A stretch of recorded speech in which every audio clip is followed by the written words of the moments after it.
Take Back Your Health Now, Episode 15. You're listening to the Take Back Your Health Now podcast, the show that interviews the top doctors, athletes, trainers, and entrepreneurs to help you find the holy grail of health. Now here's your host, Dr. Dan Margolin. This is Dr. Dan Margolin with another segment of Take Back Your Health Now, where we pull out all the stops in search of health's holy grail. We have an amazing guest today. I'm really excited. It's Mr. Tony Horton. He is the wildly popular creator of the best-selling fitness series P90X. Tony is a world-class motivational speaker and the author of top-selling books, Bring It, Crush It, and his latest motivational book, The Big Picture, 11 Laws That Will Change Your Life. He has appeared on countless television programs as a fitness and lifestyle expert to promote healthy living through exercise and proper nutrition. Tony believes that real and lasting change can happen when we commit to health as a lifestyle. Exercise, whole foods, and the right mindset is the formula that leads to a vibrant, productive, and full life for anyone who focuses on being the best they can be. Tony, welcome to the show, sir. Dan, my pleasure. Thank you for having me on. Oh, it's our pleasure. So, Tony, tell us about the journey a little bit. How did you develop your unique fitness philosophy? Go back to the beginning.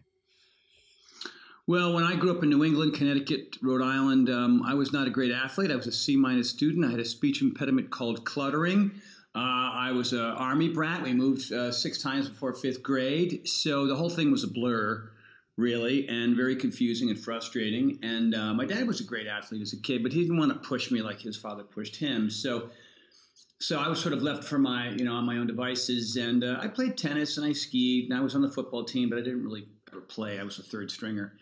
And, it was a very frustrating process. And I ate a lot of fast food. I mean, McDonald's was in its early infancy back in those days, and Burger King was coming up, and Kentucky Fried Chicken. And so these were sort of novelties back in the day. And so we just ate garbage and didn't really train. I mean, the only people that trained were athletes that were on teams. Everybody else was just hating gym class, along with myself. Then I moved out to California in 1980, and the lifestyle was just very different out here. I mean, there was a gym in every corner, which was, the big difference from the East Coast. And I started taking aerobics classes, and I started going to the track and working out. And I met Lou Ferrigno and Arnold Schwarzenegger, and I sort of spied on them in the gym that I was in, World Gym. And partly because I just was, I was doing it for aesthetic reasons, for my ego. I wasn't doing it for health reasons or to become a better athlete. I just wanted, I wanted pecs and biceps and abs and stuff so I could meet girls. I mean, to be perfectly honest. Right. But the one thing I didn't know when I was exercising, unbeknownst to me, I just had more energy, more enthusiasm for life. I was more productive. I didn't sleep in as late as I used to. I didn't realize that there was a mental and emotional shift that was happening as a result of the physical activity. And then later on in life, I learned, from John Rady, who wrote the book Spark, and others, that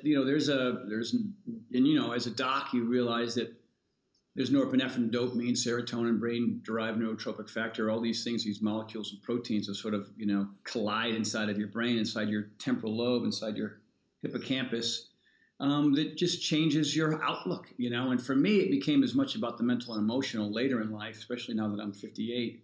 I mean, I still love climbing ropes and doing pull-ups and push-ups and skiing hard and all those physical things that come with it. But I just feel better in my own skin. I'm not as moody as I used to be. My sex drive is pretty damn good for a 58-year-old. I don't need any pills for it. Huh. And I understand that the foundation of all that is my diet and my exercise. So that's sort of my journey in a nutshell. Tony, how long after you started working out did you start to experience some of these changes? Immediately. Wow. I always knew that I was in a good mood after a workout. And I always noticed that I was in a bad mood when I didn't work out. So it was instantaneous. People exercise with the hope that they're going to look different in the future, right? So that can become a very frustrating process because, they're inconsistent with the food, they're inconsistent with the workouts, they have these high expectations, it doesn't work out, and they say, oh, woe is me, I'm not genetically set up for it. And that's not true. If you look at any exercise routine, especially yoga, for example, I'm such a big fan, is that the physical, mental, and emotional, psychological shift happens during the course of the workout. I mean, I'm doing plyometrics with about 10 people tonight, and none of us are looking forward to it because it's so hard, 30, 40, 50 reps, jumping up and down like bunny rabbits, but at the end of it, we're completely exhausted. We've done this anaerobic/aerobic type routine in the course of 55 minutes, and we all just feel, electric. We feel alive after that thing, and we're also better athletes as a result. And we do it, all we need is human bodies, Mother Earth, and Sir Isaac Newton's law of gravity. We don't need a gym. We just go out in my backyard in the grass and jump around.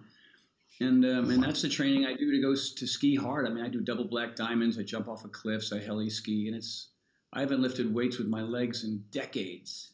Really? So it's just learning the future of fitness is speed, balance, and range of motion, power, strength, agility. It's not just build and burn, which is what we've been stuck in for 50 years.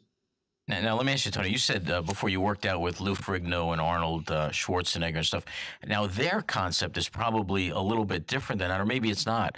But there's clearly you've shifted away because they're going for the bulk, they're going for the heavy weights, they're going for the gym. So your viewpoint sort of shifted away from that. Is that true, or?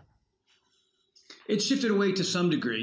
As you get older, you have to sort of stay, you got to be wise about what it is that you want to do, what you want to accomplish. I mean, a lot of young men, single men, they go to the gym and they want to pump it up, right? But don't ask them to play a game of softball. As soon as you hit the ball, you're on the first base, there goes both hamstrings, So bodybuilding was sort of my introduction. That was how I got into fitness. And like I said, I did it for the aesthetic purposes, whatever. It was all ego stuff. But now I just want to be functional. I'm still pretty muscular because I do chest and back on Thursdays. I do shoulders and arms on Tuesday. I mean, I do hit those body parts specifically. But a lot of times when I do those routines, I don't lift a single weight. It's all body weight. It's all pull-ups and push-ups and handstands and handstand push-ups and pike presses and things that are things that you'd see in a Cirque du Soleil workout. You know what I mean, or a gymnast workout. Right. Because I want to maintain my flexibility. I still want to have muscle mass, but I still want to maintain my flexibility in the process. And I don't want to make, because in life, you don't move in these short little linear planes. You move in multiple planes. And so, who knows whether you're reaching or bending or pulling something off a shelf, that even though you're a big Hulkster, you get hurt because, your body wasn't prepared to extend that extra inch or that extra millimeter. And that's why yoga has always been a big piece of the puzzle for me. It's in every one of my programs I've created from the very first one, except for 22-minute hardcore, which is a boot camp routine. So that's the only one. But for the most part, it's speed, it's balance, it's range of motion / flexibility. Endurance is obviously a key aspect. You just want to be in the airport with your luggage and hump up a pair of stairs and not even notice. You know what I mean? You want to bend down, pick up something heavy, with the proper form and put up on another shelf and not hurt your back. That's what it really comes down to. You don't want to you're not a statue, who's just standing there looking buff. You're a moving creature that has to be ready to do anything at any time. And that's the way I train. I train like an athlete trains. I train like a gymnast trains. But I still add in, I haven't abandoned the Lou Ferrigno, Arnold Schwarzenegger weightlifting stuff. I still do enjoy that occasionally, Well, Tony, I actually, several years ago, I actually bought and did the P90X, and I have to say, we'll talk about it a little bit in a second, but the yoga part of that is specifically, I still read the one part where you're putting your back up against the wall and you're almost like in a chair position was the hardest thing I've ever done in my life, and I didn't think it would be until I actually tried doing it. Well, that's the thing about yoga. It forces you to work on your weaknesses instantly. And the one thing that yoga gives you that a lot of things don't is it gives you the balance, right? It gives you the flexibility and it gives you strength. I mean, the only thing it doesn't really give you is any speed work. Your heart rate isn't going through the roof. But you get three really critical aspects of fitness, and it's just you and a mat, right. And me walking through it. And that original P90X was a classic hatha flow, which is an hour and a half, 90 minutes. And a lot of people skipped it. They go, because they felt like if they didn't do the whole thing, then it wasn't worth doing. And I'd go to seminars and I do these public speaking, and I'd say to folks, well, do the first 45 minutes, do 45, do a half hour. You don't have to do the whole thing. Well, what if I'm going to miss out on the balance part? Well, you're doing at least some aspect of it. And that's why in P90X3, which is these workouts are half-hour versions of P90X, really. I mean, a lot of the moves are different. The sequences are different because we want to give people more variety. But that's a half-hour yoga will do wonders for anybody. Tony, well, just let's go back to what is P90X and how did you, because you really organized this. I mean, you put this together so that it is a full functioning system. How did you come up with that? And how did you put this whole thing together? What was that sort of like?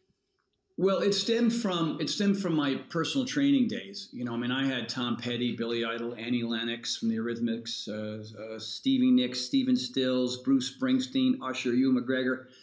And, you know, there was a lot of pressure on me as a trainer for rock stars and movie stars and TV stars to kind of give people the best results that I could give them, because they're getting ready to, you know, take off their shirt on the big screen, or to, you know, to sort of have the endurance, be on stage for 3 hours. And so what I learned early on in my career, and it was mostly for me, you know, my early stages was, you know, I'd go to the gym and I would do legs, and I would, you know, get on the bike for 45 minutes, and then I would go to the gym the next day and do chest and get on the bike for 45 minutes, and then the next day I would do back and I'd get on the bike for 45 minutes. You know what I mean? So it was the building and the burning, and it worked pretty good for my physique. I mean, I looked pretty good, and I was, you know, generally healthy. I had more energy, those types of things. But I was also pretty curious, and what I was noticing with that model was that I was getting injured occasionally, and I thought, well, what am I doing wrong? And it's because I didn't have enough diversification in my overall fitness approach. So I thought, well, you know, I'm going to check out this Pilates, or I'm going to check out this mixed martial arts, or I'm going to start doing more core functional and proprioceptive fitness. And then, you know, maybe I should go into a yoga class because that's where all the cute girls are, you know. And so what I discovered was when I got out of the burn and build model, I was being challenged like I never thought I could, because when you looked at me, you'd think, oh, that guy can physically do anything. But that's like asking a football player to be a great swimmer. It's just, you know, no. And for asking a great swimmer to be a great football player. They both look amazing. Right. They're both fit, but you're asking them to do something completely different. The movements are different. The plane is different, all that sort of thing.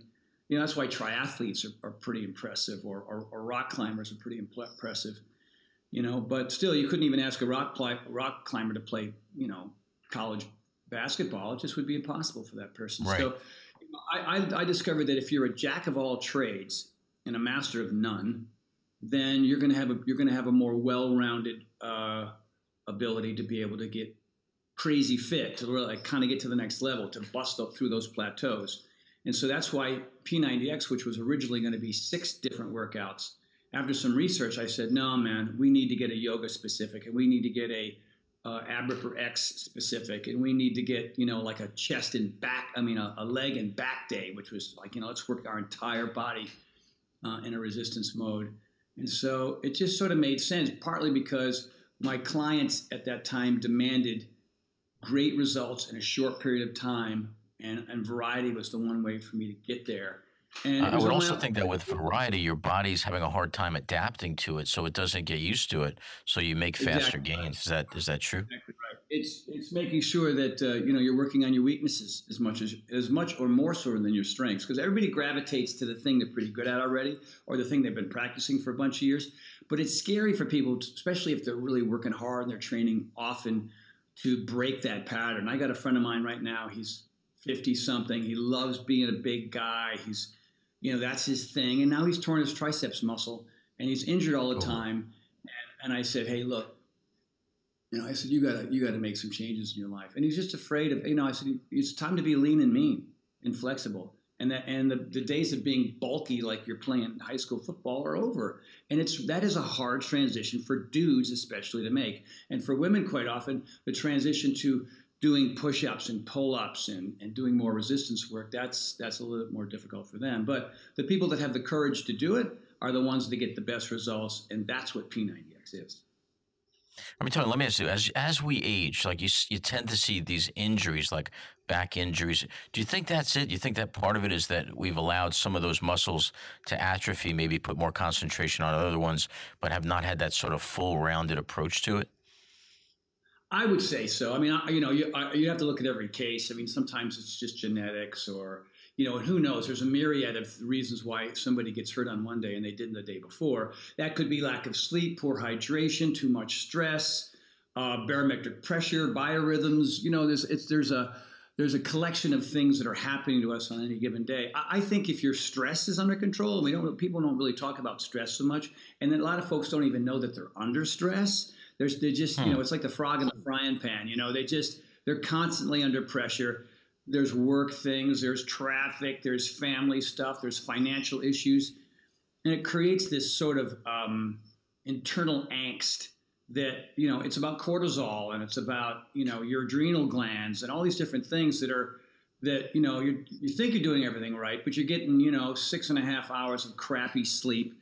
You wake up and drink a bucket of coffee in the morning. Your cortisol, and you have a fight with your spouse, and so now your cortisol levels are through the roof. So now your ligaments and tendons and all of your connective tissue is at risk because there's so much inflammation inside of your body. And you go do the same workout you did 2 days ago, and boom, there goes your shoulder. Bang, there goes your back.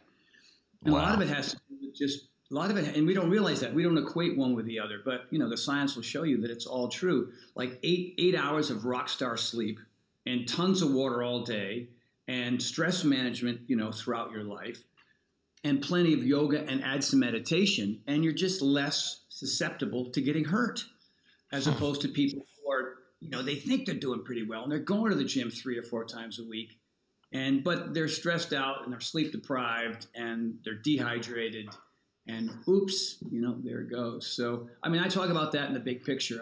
It's all in there because it's based on all my trials and tribulations in life. But, I get up and I slam a big old, like last night, I got 8 hours and 15 minutes of sleep last night. And so today I just feel Nice. energy.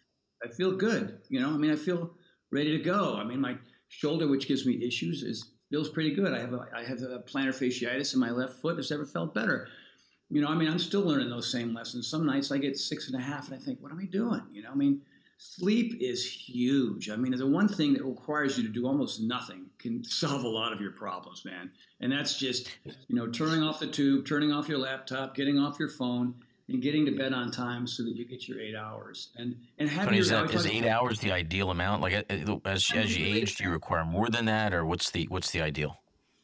I don't know. It takes personal experimentation. You know what I mean? Okay. Some folks can rock at 6.5, not me. Some folks need 9. And a lot of it has to do with your stress load and your physical workload and your diet and how much hydration and things like that. And a lot of people don't have a good space. You know what I mean? We do not have a TV in our bedroom. There are no phones in our bedroom. Electronics do not exist in our bedroom. We have a situation where I change out my pillow. I don't have sleep on the same pillow for 10 years. Holy smokes. And I get a good bed cover, and I get good, bamboo sheets. People don't even know about bamboo sheets. I'm here to tell you that it's a whole different world on bamboo sheets, man. And No kidding. you get a comfort. Much softer, or what's the deal? Oh my! It makes silk feel like sandpaper. This stuff is Really? amazing. It's amazing, and it stays cool in the summer and keeps you warm in the winter. It's amazing, and I just learned that from a friend one day, and I got in that thing and I went, oh my God, what is this? It feels like a 500-year-old t-shirt. You know what I mean? Right, It feels amazing. Wow. And so simple things like that. People are on soft mattresses and they should be on hard ones, and vice versa. And most people go, the hell with it. Maybe it's something's wrong with me. A lot of times it's something wrong with your bedroom, something wrong with your mattress, something wrong with your sheets, something wrong with your pillow. And so that's just a simple, easy thing to help you get those 8 hours so you get up the next day. And, I tell people, keep a yoga mat next to your bed, roll out of your bed and do 10 minutes, 5 minutes of a yoga sun salutation, as opposed to running down into the kitchen and drinking a bucket of coffee. So you can use the physical body and oxygen as a means to transform you in the morning, or you can use a source outside of yourself, which is caffeine, which is a tradition probably been in your family for 3 generations, or you break the pattern. You have a better life. sometimes. If the coffee You know, thing Tony, works. I used to drink about 5 cups of coffee a day. About a year ago, I just went cold turkey and stopped. And I went through a little bit of a withdrawal phase, but I got to tell you, I feel great, and my energy level is as high, you know, without the coffee. So it's funny what you get used to. So I totally can imagine just switching the mindset over to exercise, yoga, those kind of things. Let me ask you though, going to the like, if you were to compare diet or exercise and put them sort of like, again, it's probably a silly question, but what is more important? Like, how would you, if you were to rate which were more important, where would you go with that? You know, it's funny. People always say, is it 80-20? Is it 40-60? Is it 50-50? It's 100-100. It's 100% on both. Okay. The cleaner the diet, the better your diet. You know, diet equals health, right? Exercise equals fitness, health and fitness. These are the two things that we both want. So you have to pay equal amount of attention to both. Now, obviously, there's some, you know, metabolism is an issue for a lot of people. If you're in your 20s and you're a college soccer player, then, you know, you could probably have all the Snickers bars you want, right? You can throw back as much Coke as you want. But there's always a price to pay, maybe not now, maybe not this year, but there's a price to pay down the road. So I always tell people, you know, how clean do you want your diet to be? And a lot of folks don't know how to make healthy food taste good. So they feel like, oh, wow, I got to have, you know, raw, boiled chicken and steamed vegetables every meal. And I said, you know, go check out spices, because, you know, if you don't like vegetables, then, you know, put some salsa on them, put some guacamole on them, sprinkle a little Parmesan cheese on it. You know what I mean? It could just Right. whatever, any kind of oregano or cumin, or figure it out. You know, I mean, if you're not willing to figure it out, then you're always going to want to, you know, head toward fast food, garbage food. And Tony, so, what you know, does your, like, give us your diet, like on a normal day, what would you eat, like, for breakfast, lunch, dinner? How would you do that? well, sometimes my wife will make me this insane egg dish, which is grilled peppers and onions, and she'll put it on a bed of like arugula or basil or something. So I have like a salad base, and then I have all these grilled vegetables, and then she'll put like 2 or 3 eggs over easy, and then some salsa or some kind of spicy red sauce on there. So I try to get those servings of vegetables in the morning first thing. Anybody that wakes up to pancakes and waffles is insane in my mind. I mean, like, Right. you know, just put it's damn ingredients is birthday cake. It's butter, sugar, and flour, and white flour. There's nothing remotely. I mean, I got buckwheat, or I've got, you know, gluten-free. Seriously? I mean, that's your best shot. I mean, this is like, you know, this is your body. This is your fuel. You know, the wrong, like Parkinson's, Alzheimer's, stroke, heart attack, high blood pressure, cancers. Where do you think this stuff comes from? It's just like, I don't know anybody living next to Chernobyl or Fukushima, right? I mean, the quality of your life is determined. The length of your life is determined. The disease-filled or free part of your body is determined by behavior, environmental, and genetics. Now, genetics you can't control. Sorry, your parents made love, they made you, and this is it. So now you have the other 2 things you can control, and that's environment and behavior. So, you know, don't drink the water in Flint, Michigan. What else can I tell you? That's the environment, right?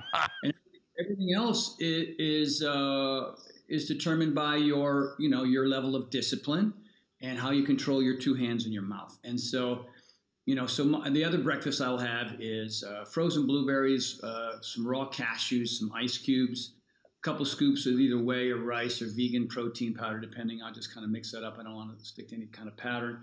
And I'll have some flaxseed meal. I'll have some chia seed meal in there. I'll put some chlorooxygen, which is like a super food, super green. And what else? I'll put a little bit of coconut oil in there, and sounds good. I mix it up.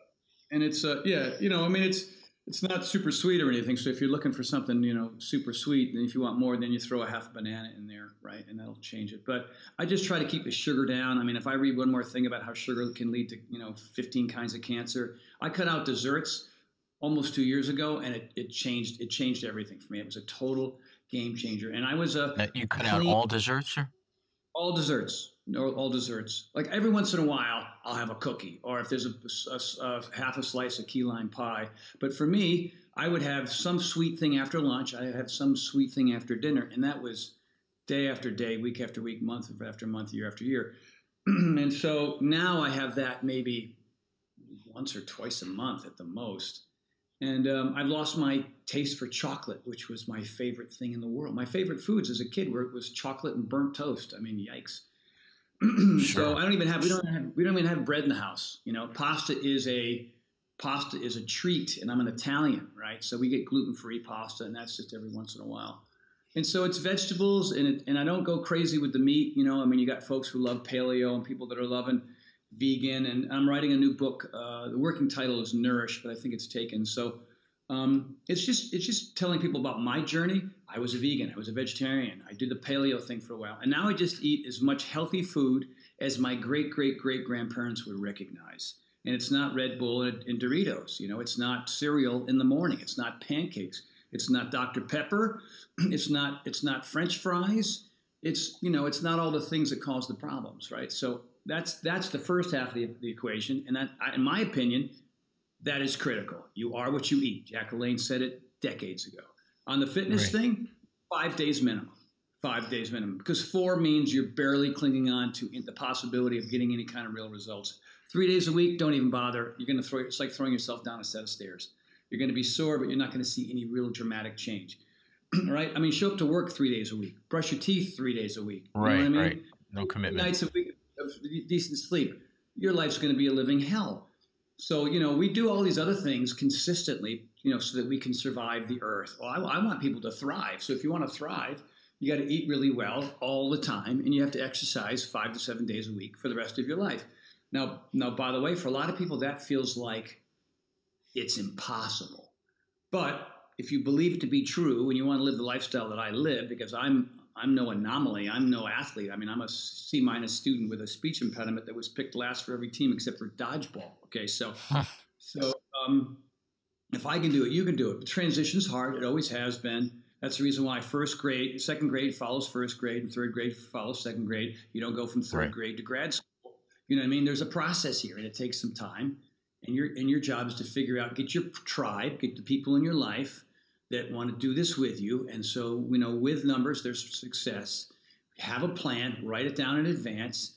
Have a purpose that's more about the quality of your life and feeling good today, as opposed to how you want to look in a bikini 6 months from now, or how you want to look on your wedding day, in September. Those are ephemeral things that don't sustain you long term. So find real reasons, like forget the scale, forget the tape measure, forget the reflection in the mirror and nice opinions about what people, that's all lovely. But what it really comes down to is I want to feel awesome all the time. I don't want to be moody. I want to sleep great. I want to have great sex. And the foundation is 100% food, 100% fitness. Now, you can do 80%, 80%, and that's going to be great. It's probably infinitely better than what you have now. But I mean, for me, I'm always evolving, always changing, always growing, always asking questions, because I don't assume that I have all the answers now. And I'm sure, you talk to me 5 years from now, and I'll have more information based on just asking smart people questions. Well, you look at people like Jack LaLanne. I always look at Jack LaLanne. I remember the guy into his late 80s was swimming, pulling a boat filled with people. And I thought, my God, he actually lived what he talked about. His nutrition was unbelievable. He stayed in amazing shape. And, Tony, you're the same. I mean, I'm very inspired by everything you said and who you are and what you've done, sir. Well done. Well, thank you. I feel very blessed. LaLanne, Jack's wife, who just turned 90, handed me the Jack LaLanne Award. She gave me that award last year at the IDEA convention. And really? She and her son, he and her son John said that I'm the closest to anything that the two of them have ever met that sort of explains or understands Jack's philosophy. And that was just, I was on stage trying not to bawl, because it was such a what an honor. What an honor that is. What an honor. It's just amazing. Wow, that's me. And it's not like, I don't feel like a freak, and I don't feel like I'm I guess what I mean by that is I don't feel like I'm such an anomaly when it comes to this. And that even though the transition was difficult at times, now it just seems so simple and so easy and so fun. And my job is to try to disseminate, information in a inspiring, motivating way so that other people get that message and can, enjoy what I enjoy. Well, you're certainly doing it, Tony. For people that want to find out more about you, and you spoke about you have a project coming up shortly. You're doing something new. How would they get in touch with you, and just tell us a little bit about that project? Well, if you want to know where I'm headed or I've got a great course with Brendan Bouchard. It's called, Living Large with Tony Horton. And it breaks down some very specific concepts that come out of my book, The Big Picture, to help people get to the next level.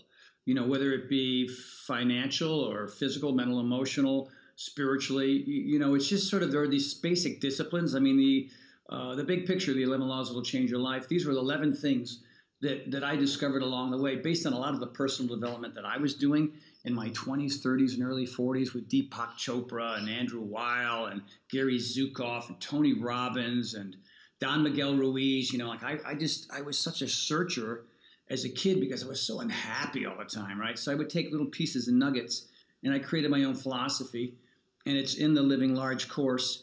Brendan Bouchard is he's the top leadership coach in the world. Tony Robbins went to him to do his course. Wow. Oprah Winfrey went to him to her course. Usher did a course with Brendan. And Larry King, he's really sort of the state-of-the-art guy. He really knows how to put, phenomenal information, piece it together, put it online so it's easy to get to.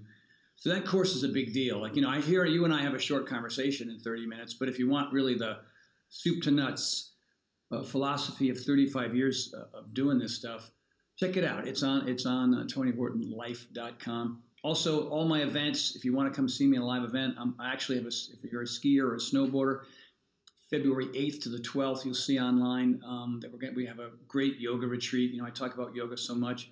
And we do some yoga in the morning, pretty mellow. We go out on the hill, we ski all day, and then we do a little yin yoga at the end of the day. And it's just this great people from all around the world kind of getting together and sharing that philosophy.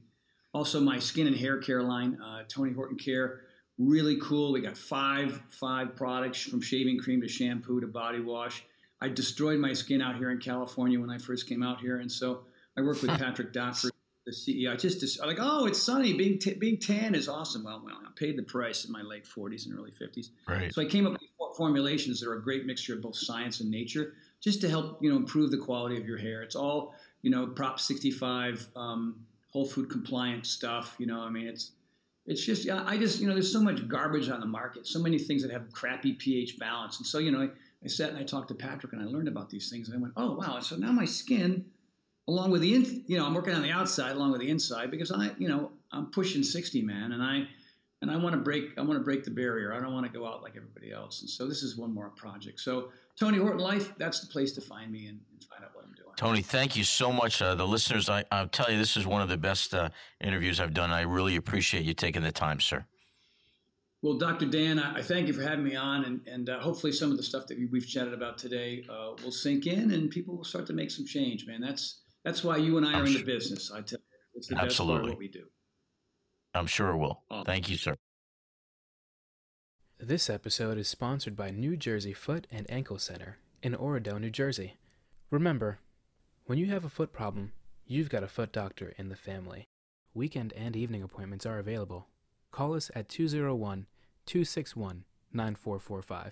Once again, that's 201-261-9445. Thanks for listening. Check out the show notes over at drdanspeaks.com. If you're loving the show, head over to iTunes and leave us a review, and we'll catch you next time. This episode is brought to you by Slate Media Productions. Provided by, for more information, Randy Ramos Jr. Visit Slate Media to see and hear more of his work, visit randyramosjr.com.